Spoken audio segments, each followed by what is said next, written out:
Welcome to George and Jane YouTube video channel of adventures and hobbies. Please subscribe and like, comments welcome. Don't forget to browse the playlists. Hi YouTubers, welcome to part 2. And it's been raining today, so I've been topping up the plants and the water butts and things. But anyway, it's part 2 of this project, and I've got the hole in the front drilled and the ones in the back drilled for the SO2C9 sockets, which I've got here. They're single hole fixing, and I've made like the plastic, well, I've cut the plastic base plate, and then there's the holes in there, you can see, and that goes in there, and hopefully I've cut it right. I should have checked that, done that. And I've got the formers here which I'm going to wind, and I've got a basic setup here. I've got a hand drill in the vise and the former and the copper wire I'm going to be using, which is 0.5mm enamel copper wire, and I'm going to put several layers on this here by turning this handle and feeding the copper wire around, and then it'll get some insulation tape. And but I didn't film the holes. I didn't think there was any point. Most people know how to drill holes, and most people know how to cut a bit of plastic and stuff, and this is just showing how I'm going to start winding it. I can't film, I've got no way of mounting the camera, but yeah, that's the way I'm doing it. So when I turn this, it turns the former and it'll pull the wire off onto here with a bit of luck. So thanks for watching so far, and we'll see how we get on. Well, that seemed to work okay. I've got the first layer on, and I need to put some tape on here or something, and to start doing the second winding. I'm not sure I'm going to do that. I might need some sellotape or something. Okay, so this is the first one done. It's not easy doing this, but you have to be patient, and I'm not very patient with things like this.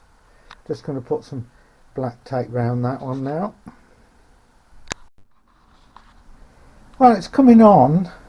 I quite like the design of it, and I've got the 4 SO2C9 sockets at the back. I've got the SO2C9 at the front. I've got the copper like grounding strap at the back.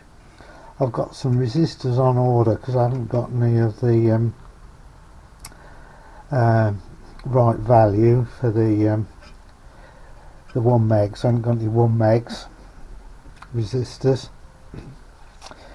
The only thing is I've wound these 2 coils with the gauge of wire I have available, and yeah, it's going to be a problem. The wires, I've got to have so many layers of wire in that gauge, it's not practical for me. So I've either got to do 2 things, is one, buy a smaller gauge wire, or 2, do away with these and have relays. I've got relays like this, and I've got latching relays like this, which are rated for about 20 watts RF. They're latching. I have discovered by accident, and in the UK and in China, there's 4-way remote aerial switching units for anything from 60 to £100, And what I've discovered in a lot of them, they use standard relays, but what they do is they're 230 volt, I think they're 8 amp relays, but they actually put the contacts in series. It's a 2-pole relay, 12 volt coil, and they're actually putting the 2 contacts in series per each SO239. So, and to get these relays, if I buy them from China, they're only about £3. So do I take all the trouble of winding myself some coils, some reed coils, or do I just buy a set of relays? And they're only really small, they're not as big as this one. So I'm in a dilemma. I'd like to do it properly with reed, but I'll have a look how much the wire is.